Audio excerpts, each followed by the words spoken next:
Alfie Best, a billionaire entrepreneur, was born into a gypsy family in the UK and grew up in a caravan. I'm a traveller, I'm a gypsy, though I was born on the side of the road. Despite financial struggles and limited opportunities, he was raised with traditional values of hard work, which shaped his determination to create a better life. I had a great start from a different world. My mum and dad supported me along my way. So for me, as hard as it was, I didn't think it was a difficult background. You know, my mum and dad were still cooking on pots and pans outside on an outside fire. We'd done that up until I was 14 or 15, but it was the norm. Alfie admired his father as the hardest working person he knew, and the lessons learned from him would serve him well throughout his life.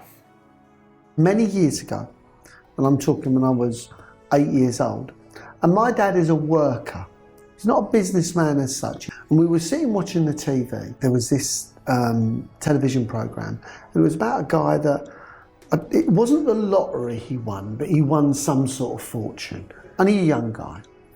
He goes out and buys a brand new Ferrari, goes out and buys this stately house. And I was only young. I said, I understand, Dad. I said that he wants to enjoy it, so he's bought a nice car. I said, I think I'd do that. I said, and I get why he's bought the house. I said, and that's a great asset, Dad, because even then I knew the difference, or I knew what an asset was. Even then, my dad said, son, he said, he will run out of money. He said, because it's one thing buying those assets, it's another thing maintaining them. He said, money, and my dad said this, he said, is a fixed asset unless you're adding to it. He said, but worst of all, it's a depreciating asset. He said, and very few people know that. Alfie's early years were marked by adversity, including being bullied for his gypsy background. I also knew never to declare that I was a gypsy at school because it come with a stigma, liars, tramps and thieves. And I think we have to accept stereotypes are out there and they're just a form of abuse. No different than calling somebody ugly or fat, or it's just abuse. He left school early and joined his father's tarmacking business at age 12, knocking on doors to help sell services. The man that changed my life, where money was concerned, was when I was 13.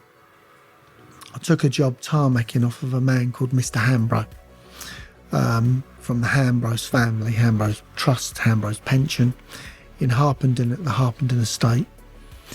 And I got paid £31,000 to tarmac about a mile of road, which at that time, in like 1983, was just unheard of. And I'll never forget what he said to me. He said, Master Best. Because he didn't think I was 13, he thought I was 18. He said, Master Best, he said, you're wasted. He said, why don't you, he said, come to work on the estate with me. At age 16, Alfie moved into buying and selling commercial vehicles.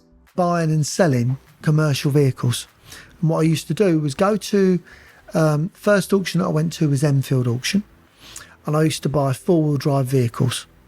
And the four-wheel drive vehicles I'd send to another auction in Wales, auction called Merthyr Tydfil, Merthyr Motor Auctions. Because four-wheel drive vehicles were wanted in places that needed them, like, you know, farmers and XYZ. And when I was at Merthyr Tydfil, I'd look for minis that were automatic, or at the time they were mini metros that were auto, and I'd send them back to London, because in London they always wanted an automatic car. So it's about, same old thing, supply and demand, but more so where the product is needed. And you'd make a small amount of profit, but I'd be doing it 5-6 times a day. And by 18, he had made his first big purchase, a van centre, along with his first home and a brand new Porsche. I started buying and selling vehicles in the auction. Did that up until I was about 18, and then I came across a van site in Forest Gate on the corner of Palmerston Road and Romford Road. The site was £150,000 and I managed to put in £25,000 deposit, borrow £125,000. I rented the flats out above because there was a flat above it, rented out one of the rear workshops.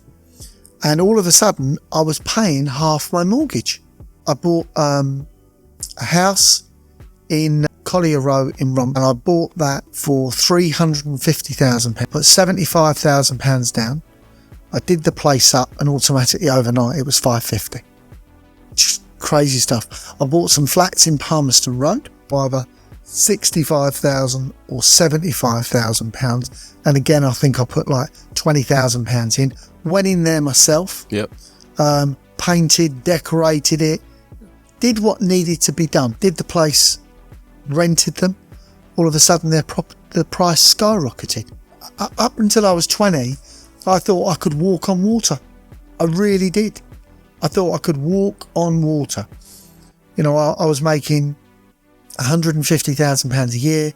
I had a van site in Forest Gate that hired vans, sold vans. I had a block of 4 or 5 flats in Palmerston Road in Forest Gate. I was flying. Driving a brand new convertible Porsche Turbo. But soon, his success took a sharp downturn. He found himself in negative equity, owing more to the bank than his properties were worth. Virtually went bankrupt when I was 20. Yep. Sheer embarrassment, pride. But there was one saviour. It's actually sometimes taken a step back and seeing it. My biggest nemesis at the time was the banks. And the banks were repossessing the properties. But the thing that they were repossessing them for was my saviour.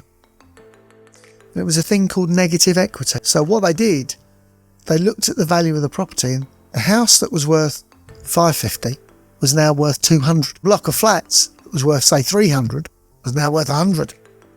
The van pitch that was worth, say, $250 was now worth $75. Things collapsed that bad. Facing financial turmoil, Alfie made the difficult decision to sell his Porsche, his vehicles, to cover the mortgage. The people that gave you a pat on the back now look down on you.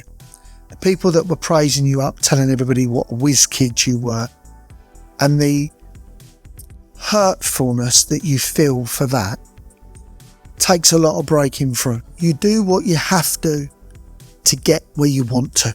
And don't forget, before this, I was driving a convertible Porsche, £500,000 house, block of flats, a business that's generating, £3,000 a week. I'm 20 years old. Everybody's got, that's Alfie Best. Do you know, people saying to their, it's like the son I never had. It gives you a false euphoric feeling that whatever you touch turns to gold. I had to save my house, so I moved out of the house, rented the house out, helped pay the mortgage.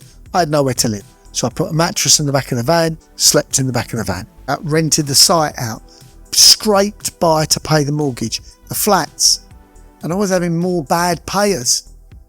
But if somebody didn't pay me today, I was there in the evening.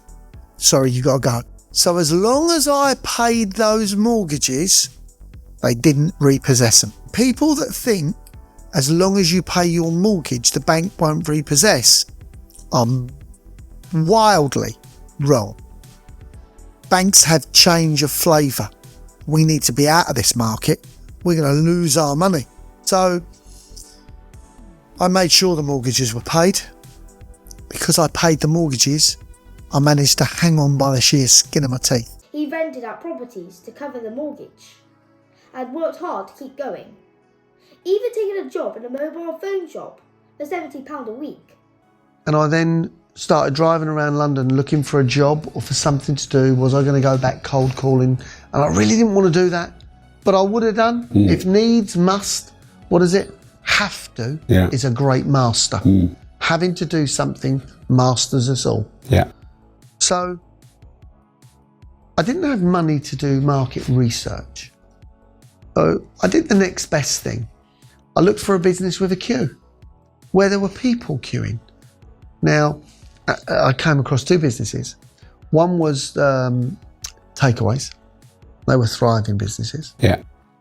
And the other was mobile communications. So I begged and pleaded, and did have to beg and plead to get a job. Now you've got to understand, 4 months previous, I'm living in a beautiful house, my own business, making circa £100,000 to £150,000 a year, 20 years old, driving a new Porsche, to now driving an escort van and getting paid £70 a week to basically be the tea, sweeper, salesman, general, all in all at this phone shop.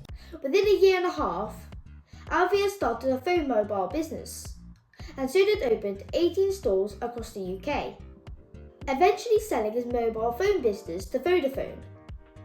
But I learnt their business very, very, very quickly. And within 6 to 8 weeks, may even been 3 months, I then left, set up my own shop. And within 18 months, we had something like 13 stores or 14 stores, I can't remember now. We worked that business for a period of 2 to 3 years. We then sold it out to a very large telecoms company, out to Vodafone. About £4.5 million, a lot of money. That's great. A lot of money. And you're what, 22 at this point or something? 23. Wow. 23. Yeah. This success led him back to his first love, property. So I'd owned the shops, but now my tenant was Vodafone. Yeah. So I'd turned second-rate tenants, me, into a first-rate tenant. I'd then added a third value to the commercial property portfolio, as well as being paid out. Yeah. So I then started building commercial property. We still own that business to this day. Right. And we own around about 70 acres of industrial and commercial property from East London all the way up to Sheffield. His business in commercial real estate continued to thrive, now valued at around £150 million. But Alfie knew he was capable of more. Rent was always something that was consistent, persistent, and as the great man Warren Buffett said, you'll work all of your life if you don't find a job that pays you when you sleep. After seeing an opportunity in buying and developing mobile home parks, he turned this niche business into a multi-million-pound empire. His company grew rapidly, managing 190 parks with over 16,000 residents across the UK. And I can only say that it was a euphoric feeling. Yeah, felt like I'd made it in life. It was definitely the biggest investment I'd ever made. I can't say that there was something more. It actually felt that I belonged, and I'm really serious. First business, and I'd done a number of other business from them, from van hire to mobile phones to trading trucks around the country. I'd done several other businesses before that. Most of them successful, but that was the first business that I can actually say to you touched my soul. Today, the business is valued at over £1.2 billion.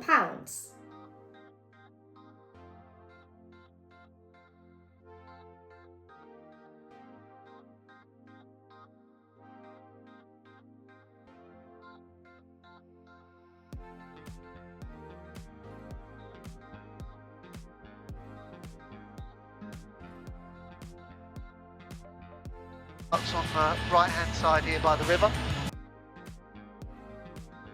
People that live on our parks are semi-retired and retired.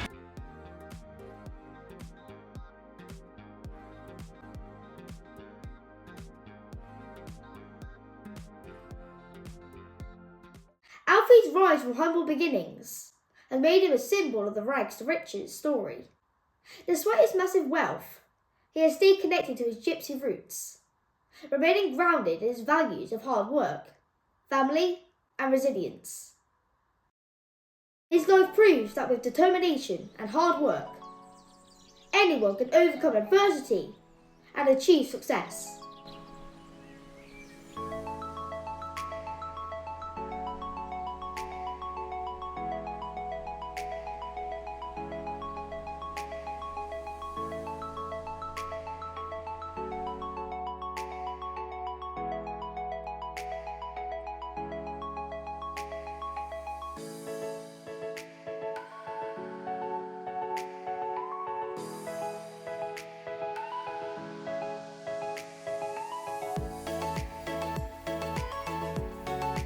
I would say that, to be fair with you, their education has come from a college and a book.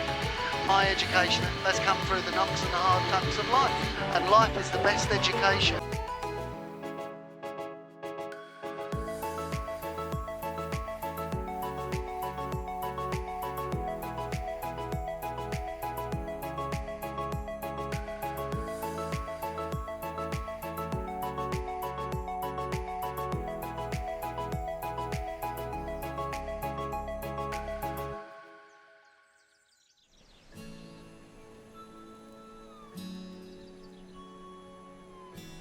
If you enjoyed this video and you'd like to see more, hit the bell button and subscribe to Black Jar Business. Have a great day, keep sharp. They train every morning, they're successful, they have their life in order. It's just simple. Get your life in order.